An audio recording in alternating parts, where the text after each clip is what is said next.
So, hello, fellow banknote collectors. This is Glenn, and today we're talking about a Hungarian's Pengo banknotes.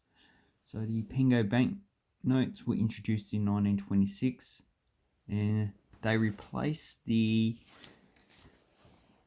Corona banknotes that were in circulation at the time. So, this is a 1920 one Corona, Egi Corona, and it's all in Hungarian on this side.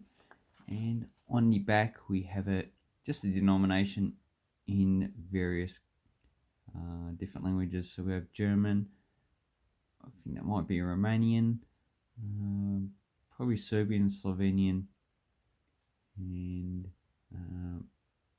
that might be Czech or Slovakian, should I say, but I'm not too sure. If you know, please let me know down below. So we have a variety of issues of the Pengo. So this one is dated 1945, but it is the same design as those issued in 1926. So in 1945, see, this is in April the 5th. So towards the end of the Second World War, they were probably just were printing currency like mad. So they got the old printing plates out and they reprinted these, but they changed the color a bit. The 1926 one is more like a brownish color. This one's more like purple. And on the front we have King Matthias. So that is the guy. And I'm not too sure. I actually haven't read much information about him, but you can find him on Wikipedia. Then we have the coat of arms of Hungary. And on the back we have the Royal Palace. So this is a nice big banknote. And as you can see, the Royal Palace is very complex. So I actually quite like that. This is probably taken from a photograph because you have boats going past and it looks like a paddle steamer. So yeah, you got the actual drive of the boat on the side. So that's a paddle steamer. And if you go to Echuca in Australia, you can see the paddle steamers up there. I recommend you go there. Very interesting. So this is a very big place. And I believe it's the current Parliament House of Hungary. And it's quite an old building as well. So this is nice. And if we put the light up, there are various issues. This one doesn't have any watermarks on it. So you can get watermarked versions and non-watermarked. The 1926 all have watermarks, but at the time, 1945, this one probably would have had a reduced value to the 1926 versions. So if you're not too familiar with Hungary's Pengo banknotes, after the Second World War, and I mean after, they actually had hyperinflation. So you got 10,000 Egi mil, 1 million Pengo. Then we got billion Pengo. So this is 100,000 billion Pengo. And you know, they just get, I can't remember, Egi, I think that's 1 million billion Pengo. Okay, so, and all you need to know is 1 billion Pengo is actually a trillion. A billion in Hungarian, or in most of Europe except for the UK, is a trillion. I know in German you got Millionen, which means 1 million, and Milliarden, which means 1 billion. So yeah, you got inflationary banknotes in 1946. I'll make another video on those. And we have pretty much the lowest banknote of that time period during the 1920s and 30s. And the second lowest, they did issue a 5 Pengo.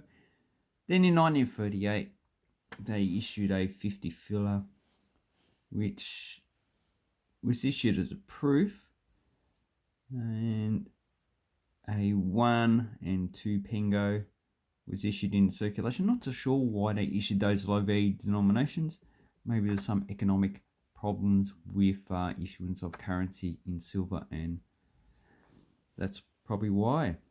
So this one is the first of this issue with the white on the side. They did issue a 5, a 2, a 20, and an overprinted 100 Pengo on a 5 Pengo.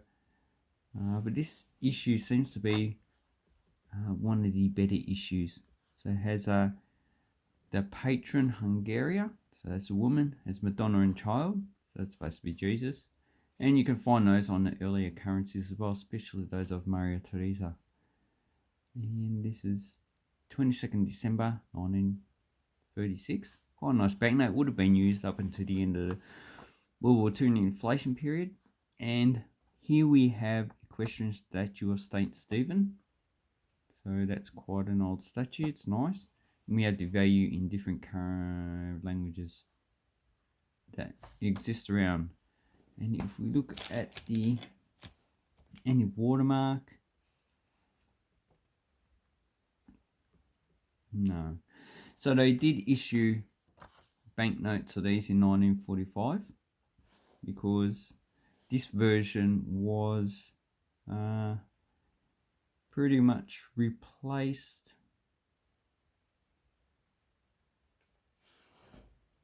Or should I say fell out of usage. So the second series has a star before the B, as well as the 100 Pengo as well, on all the other denominations. So it's got a star, then it's issued in 1944-45.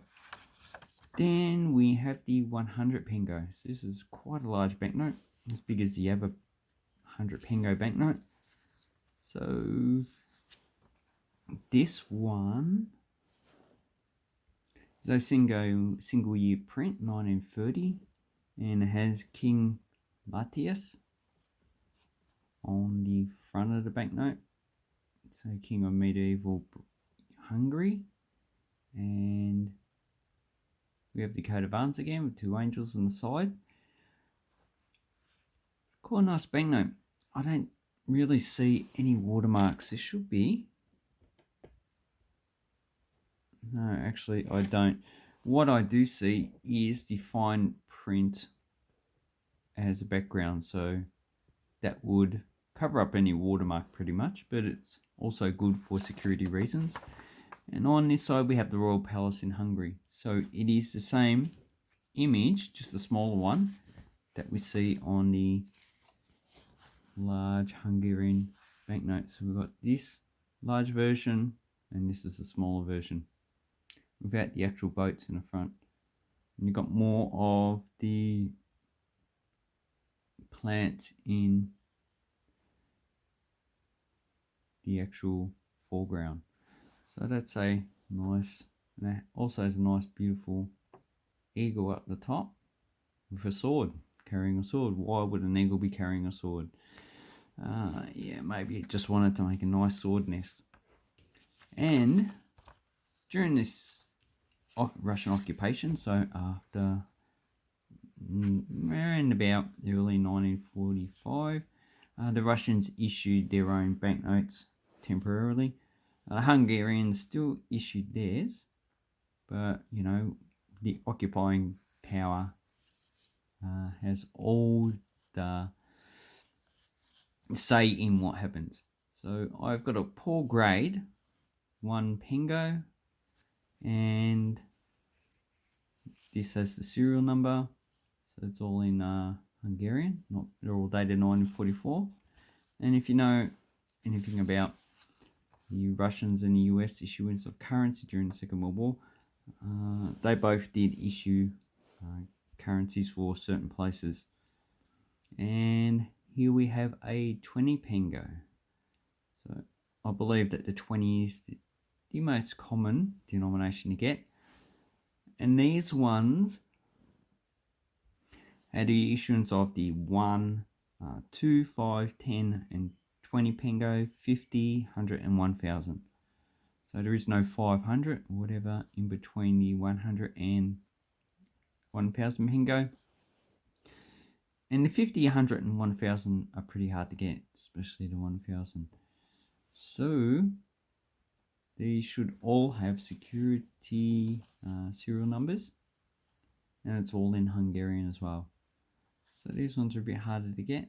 I don't see any watermarks on these, but there's a lot of places that you can find these banknotes. You can also get these ones without the serial number, but I see the more common ones do have the serial number.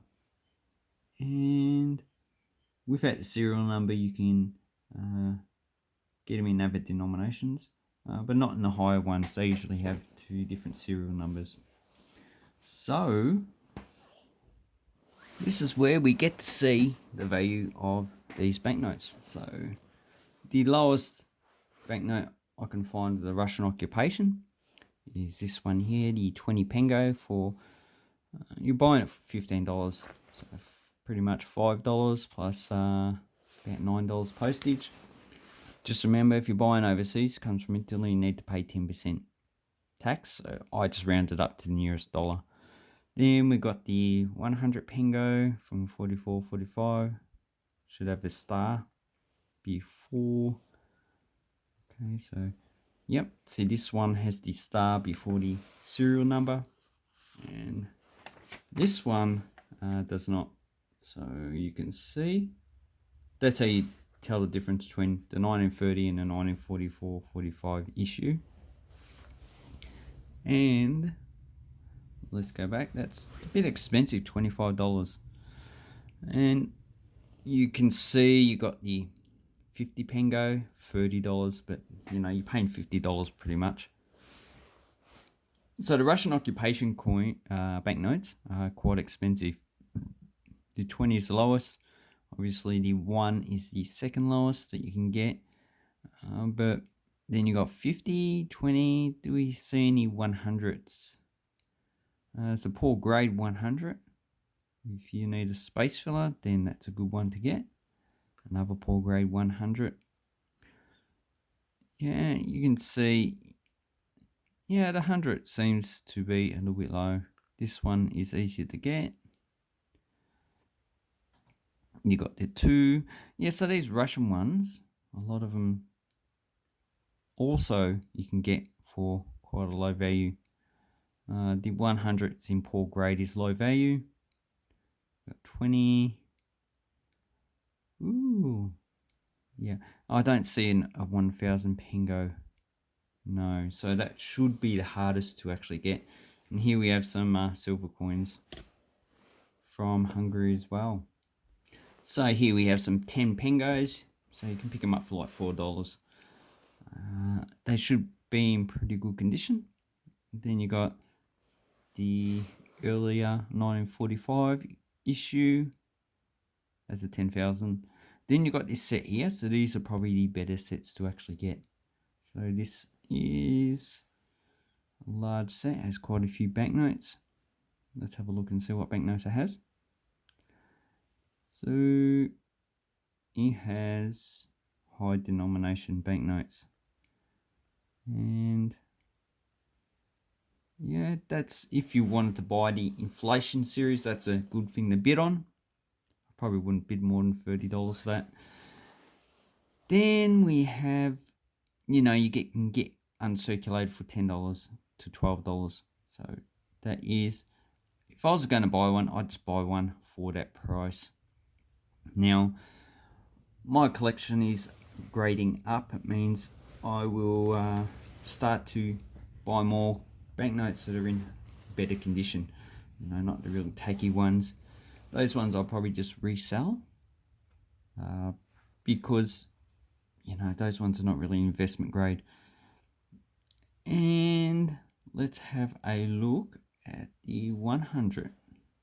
So about $5 you can get a good grade 10 Pengo. Okay, let's look at 100 Pengos. And if we go, I always go to the lowest. So 100 you can get for under $10.